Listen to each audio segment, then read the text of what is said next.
गुरुर् ब्रह्मा गुरुर्विष्णु गुरुर्देव महेश्वरा गुरु साक्षात परम ब्रह्मा तस्मै श्री गुरुदेव नमः। एक तरफ तो हम कहते हैं गुरु गोविंद दो खड़े काके लागो पाए, बलिहारी गुरु आपने गोविंद दियो मिलाए। यानी गुरु की महिमा इतनी है कि वो सीधे ईश्वर से आपका साक्षात्कार करा सकते हैं। लेकिन अब आज के ज़माने की बात करें तो गूगल से बड़ा गुरु कोई नहीं है। आपको हर समस्या का ज्ञान समाधान सब गूगल पे मिल जाता है। तो क्या अब गुरु की अहमियत नहीं रह गई है? गुरु की जगह शिक्षक या टीचर ने ले ली है? और जो विद्यार्थी हैं, शिष्य हैं, क्या अब उनमें भी वो पहले वाली बात नहीं रही? इस पर बात करेंगे। आज हमारे साथ स्वामी सतीशाचार्य जी महाराज मौजूद हैं। कार्यक्रम है जगत गुरु आज। बहुत बहुत स्वागत है आपका। बहुत आभार। गुरु जी, हमारे साथ तमाम विद्यार्थी हैं जी। और हम बात करें गुरु शिष्य परंपरा की, तो आपको कहीं कोई खास कोई कमी नजर आती है पहले के वक्त में और अब के में?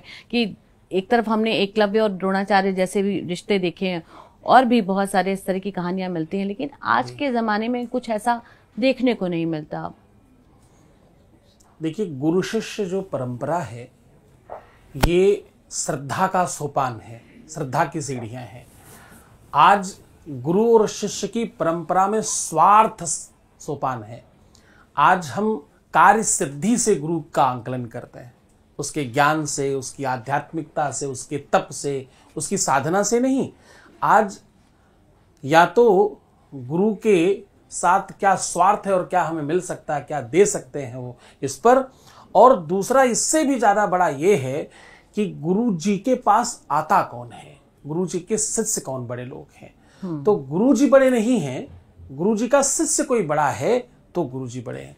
गुरु शिष्य परंपरा बहुत नितांत और बहुत आध्यात्मिक व्यवस्था का नाम है। गुरु शिष्य परंपरा में एक शिष्य अपने गुरु को अपने माता पिता, और ये तो बड़ी छोटी बात हो गई, बड़ी बात यह कि वो भगवान से भी ज्यादा मानता है। और इसमें बिल्कुल आवश्यक नहीं है कि गुरु बहुत महान हो, इसमें बिल्कुल आवश्यक नहीं कि गुरु तपस्वी हो, इसमें एकदम आवश्यक नहीं हो कहे कि गुरु बड़ा शिक्षित भी हो, इसमें यह भी आवश्यक नहीं कि गुरु किसी भी बड़े पद पर हो। अब जैसे मैं जगत गुरु हूँ, देश में 4 ही जगत गुरु होते हैं। आवश्यक नहीं है कि आप किसी बहुत बड़े पद वाले व्यक्ति को ही गुरु बनाए। जिसको भी आपके मन ने, आत्मा ने, बुद्धि ने, विवेक ने, समझने और आपकी स्वीकृति ने, एक्सेप्टेंस अगर मिल गई, आपने मान लिया, वो गुरु उतना ही शक्तिशाली होगा आपके लिए जो दुनिया का सबसे विशाल, महान और श्रेष्ठ महापुरुष आपका गुरु होगा। क्यों? क्योंकि जब आप गुरु कह देते हो जी, तो वो आपकी जिम्मेदारी समाप्त हो गई, उस व्यक्ति की भी जिम्मेदारी समाप्त हो गई। अब उस परंपरा की जिम्मेदारी शुरू हो गई जिसको आप भगवत्ता कहते हो, उस सत्ता की महत्ता शुरू हो गई, जहां ये कहा गया है कि गुरु ब्रह्मा गुरु विष्णु गुरुदेवो महेश्वरा गुरु साक्षात परब्रह्म तस्मै श्री गुरुवे नमः। हम इसलिए प्रणाम कर रहे हैं क्योंकि उसमें ब्रह्मा विष्णु महेश की शक्तियां हैं, उसमें परब्रह्म की शक्तियां हैं। वो शक्तियां हमारा काम करेंगी, वो शक्तियां हमारा कल्याण करेंगी। मैं उस स्वरूप में मानकर आपको गुरु मानती या मानता हूं। इस मानस की पवित्रता का नाम गुरु शिष्य परंपरा है। आप लोग ये बात समझते हैं या आपको लगता था कोई PhD डिग्री होल्डर ही गुरु हो सकता है, कोई प्रोफेसर हो या टीचर हो? आपको लगता है गुरु कोई भी हो सकता है? जी, कोई भी हो सकता है। आप लोग की लाइफ में कौन किसको गुरु मानते हैं, आप लोग बताएं। और कोई सवाल हो पूछिएगा।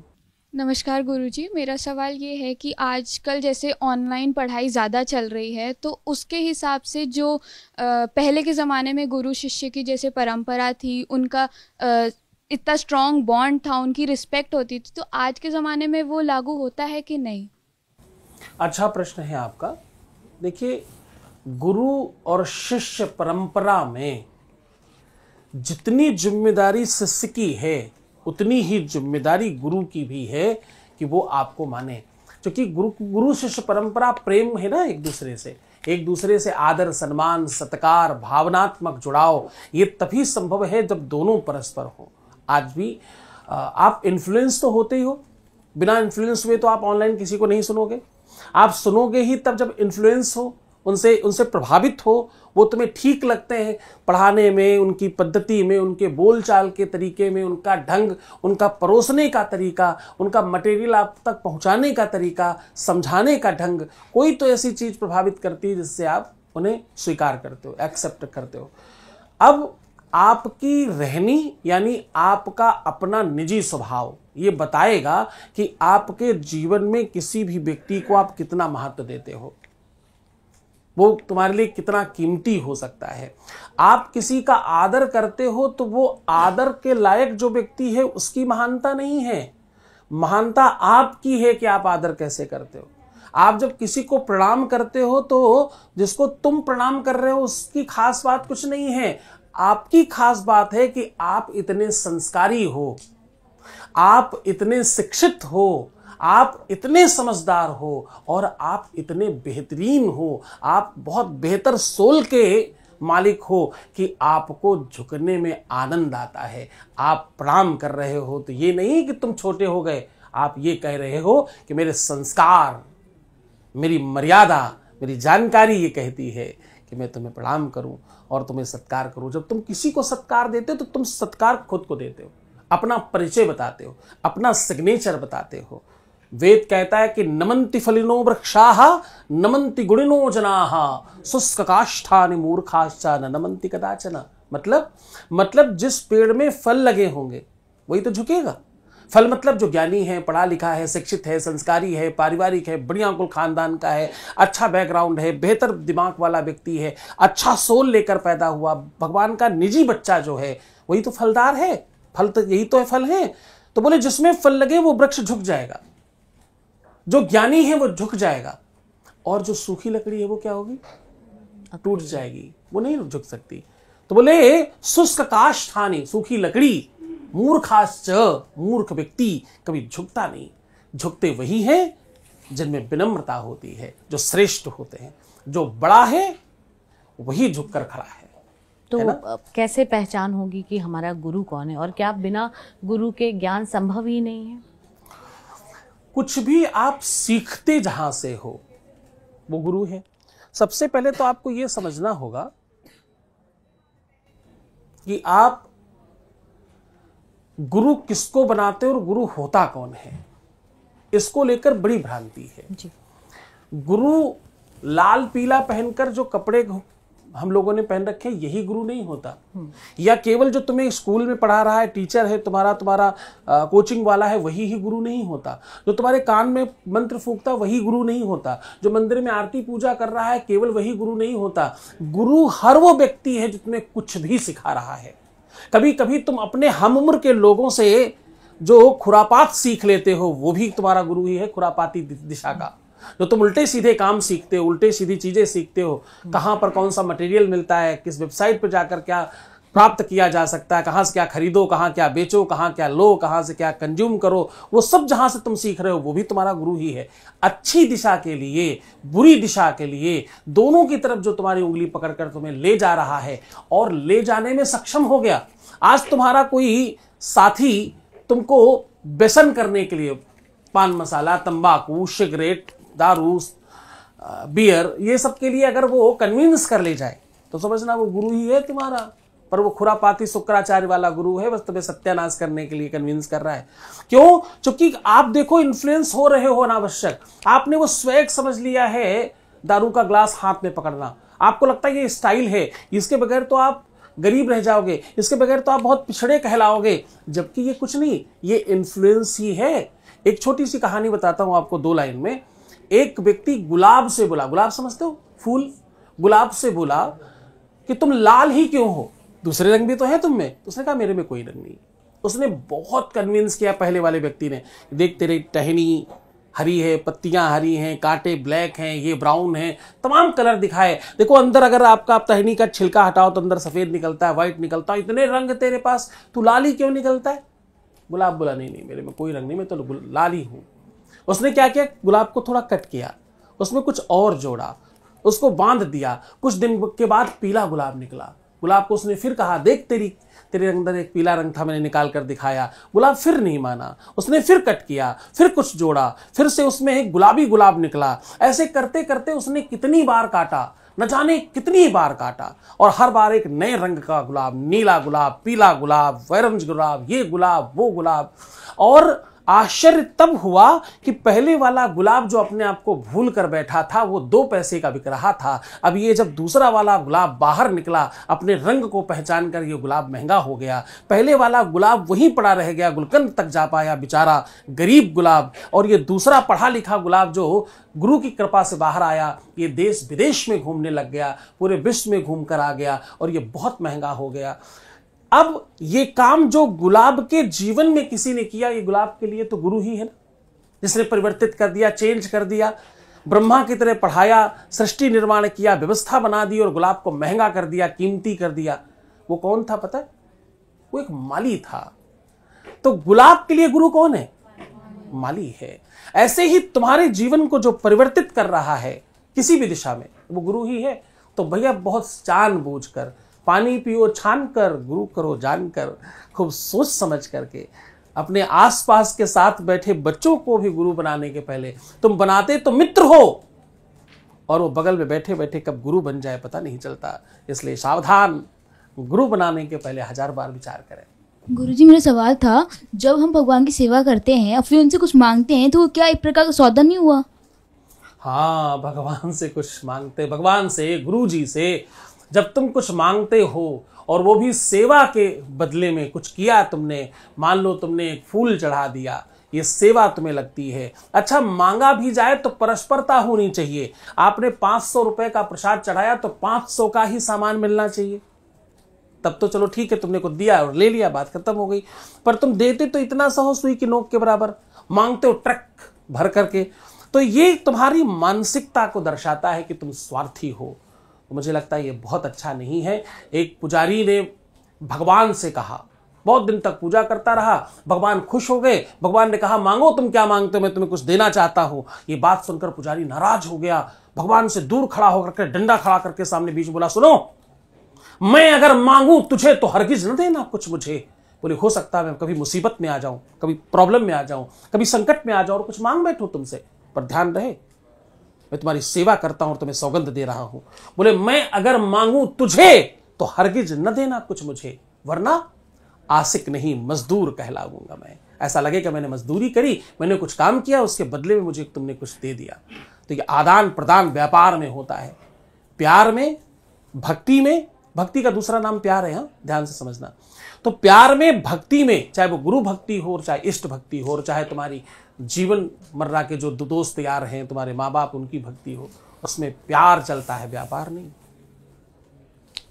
जी प्रणाम गुरुजी, मेरा नाम शानू जैन है, जैन परिवार से मैं बिलोंग करता हूँ।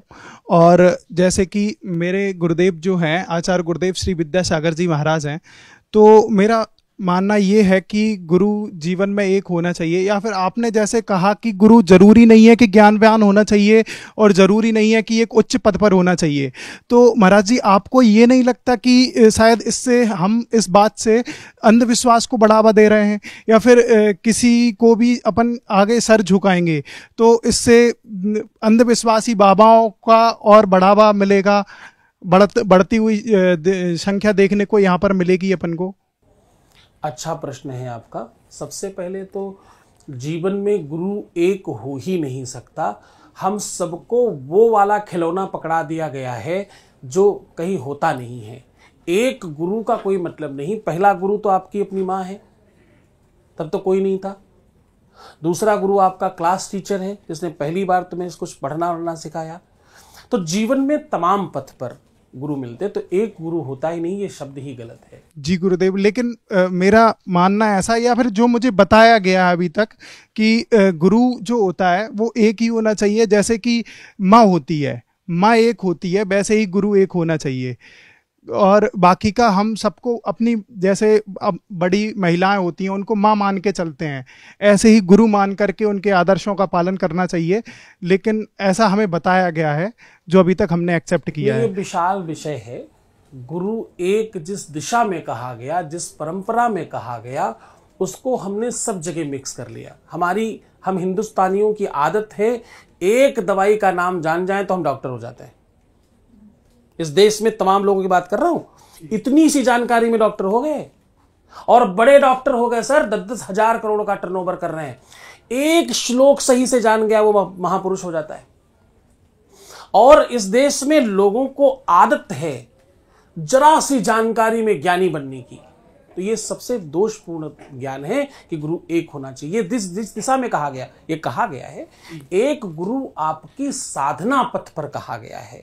जब आप साधना पथ पर चलते हैं, क्योंकि वो पथ बहुत नितांत पर्सनल है, वहां कोई नहीं है, और वहां जरा सा तुम चूक गए तो नीचे गिर जाओगे। क्योंकि साधना पथ बहुत बहुत नीरस और बहुत भ्रामक है, बहुत उसमें भटकाव बहुत है। वहां एक ही गुरु होना चाहिए जो तुम्हें समझ चुका है, जो तुम्हें जान चुका है, तुम्हें उंगली पकड़ाकर धीरे धीरे ले जा रहा है, उसे मालूम है तुम्हें कैसे ले जाना है।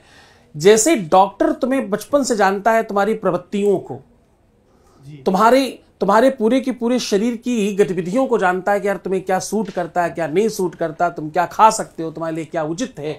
वैसे ही साधना पथ पर ये ठीक है। बाकी जीवन रूपी व्यवस्था में तो आपको तमाम गुरु मिलते ही हैं। आप रोक नहीं सकते, आप चुनाव कर सकते हैं कि मेरे अपने, जिस प्रकार से आप पानी हर जगह का नहीं पीते, जिस प्रकार से हर जगह आप भोजन नहीं करते, जैसे आप जैनी हो तो जैनियों की तो परंपरा है कि मैं ये नहीं खाता, मैं वो नहीं पीता, मैं ऐसे नहीं करता, मैं वैसे नहीं करता। आप नियम पालन करते हो ना, तो वो नियम पालन जो है वो अंकुश है, वो व्यवस्था है, वो एक ऐसा अरेंजमेंट है जिसमें मर्यादा, जिससे आप बोलते हो। तो आप सेलेक्टिव रहो, क्या करना है क्या नहीं करना, किसको उस अवरे के अंदर लेना और किसको नहीं लेना। बस इतनी जानकारी ही आपको बेहतर कर सकती है। गुरु हर क्षण क्षण मिलते हैं। ये भारतवर्ष है, यहां शिष्य नहीं मिलते, यहां गुरु ज्यादा मिलते हैं। हर चौराहे पर, हर पान की दुकान पर, हर चाय की दुकान पर, तुम्हारे हॉस्टल के हर कमरे में एक आध, और जबरदस्ती हाथ पकड़कर हिला डुला कर बोलने वाले। सुन रहे हो, सुनो जरा सुनना। तुम्हें पता है, तुम्हें नहीं सुनना हो तो भी सुनाने वाले यहां गुरु ज्यादा हैं। पढ़ने वाला बच्चा तो विश्व की सबसे बड़ी बड़ी यूनिवर्सिटियों में भी जा रहा है, पर पढ़ाने वाला हर चौराहे पर घूम रहा है। और महाराज जी, मेरा ये भी आपसे एक प्रश्न था।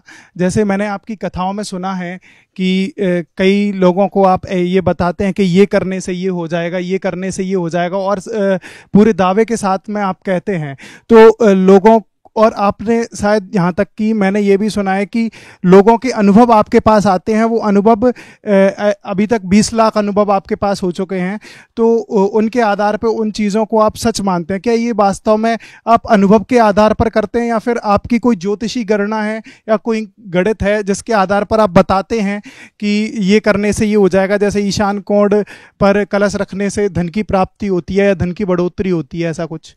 देखो क्या है, ये जब कोई भी माँ किचन में बहुत दिन तक काम करती रहती है ना, तो उसको कुछ ऐसी रेसिपीज भी पता होती हैं जो कहीं है नहीं, उसने करते करते जान लिया है, समझ लिया है।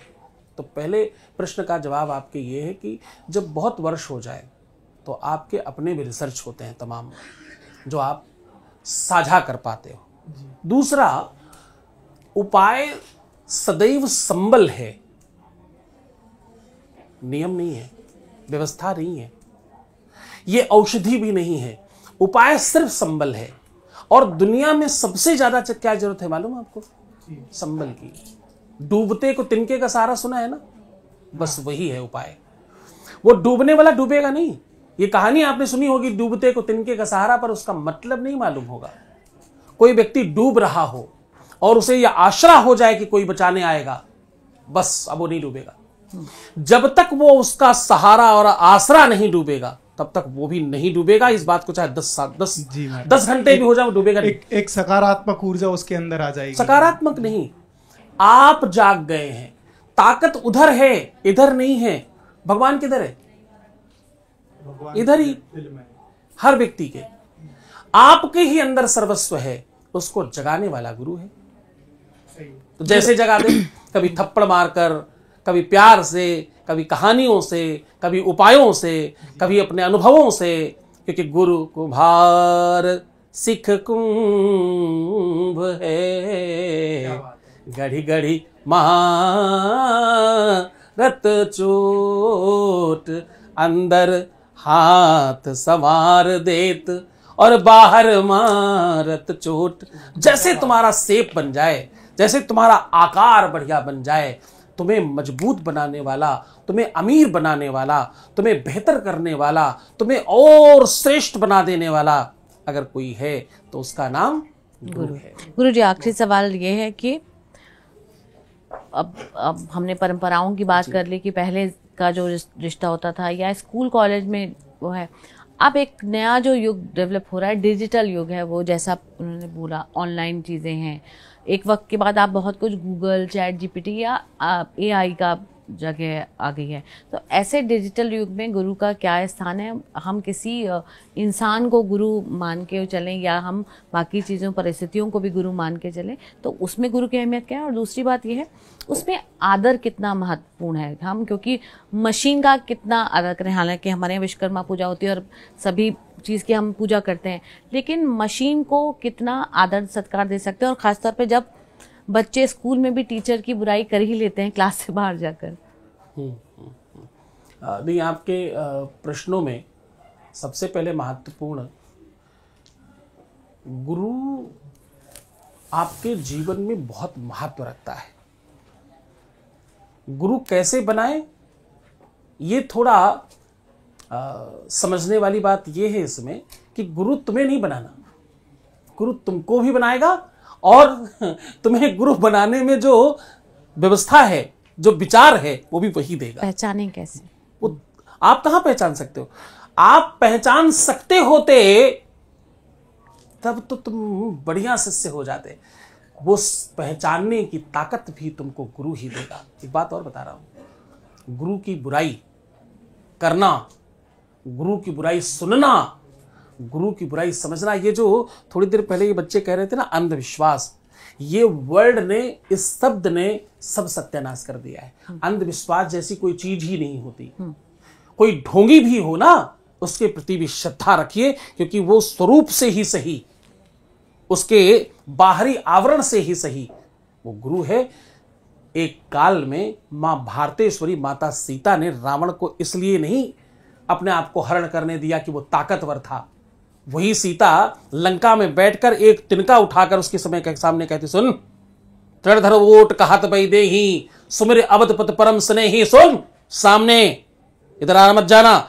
एक तिनका उठाकर, तलवार नहीं है, लंकेश के सामने एक स्त्री, एक महिला कह रही, भारतेश्वरी कह रही, सुनो, इधर नहीं, सावधान।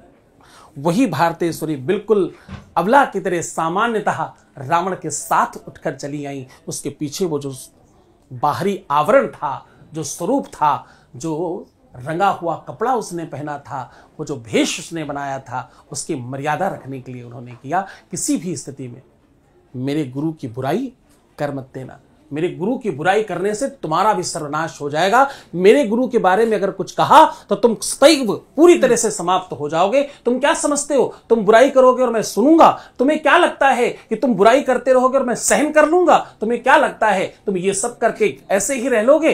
भगवान सुन रहा है, ईश्वर सुन रहा है, उनकी शक्तियों से तुम अनजान हो सकते हो। ऐ नादान, जाग जाओ, वरना तुम्हारा वही हस्ल होगा जो रावण का हुआ था। भैया, गुरु परमात्मा है। गुरु की बुराई सुनने में भी पाप लगता है। गुरु की निंदा सुनहि जो काना, होए पाप गौघात समाना। गाय की हत्या के बराबर पाप लगता है। पाप मत करना। जी, बहुत बहुत धन्यवाद गुरु जी। तो बहुत कुछ आपकी श्रद्धा, आपके विश्वास, आपकी मान्यताओं पर है। और जिसे विश्व की सबसे प्राचीन नगरी कहा जाता है, उस बनारस में तो चलते फिरते कण कण को भी आप कहते हैं काहो गुरु।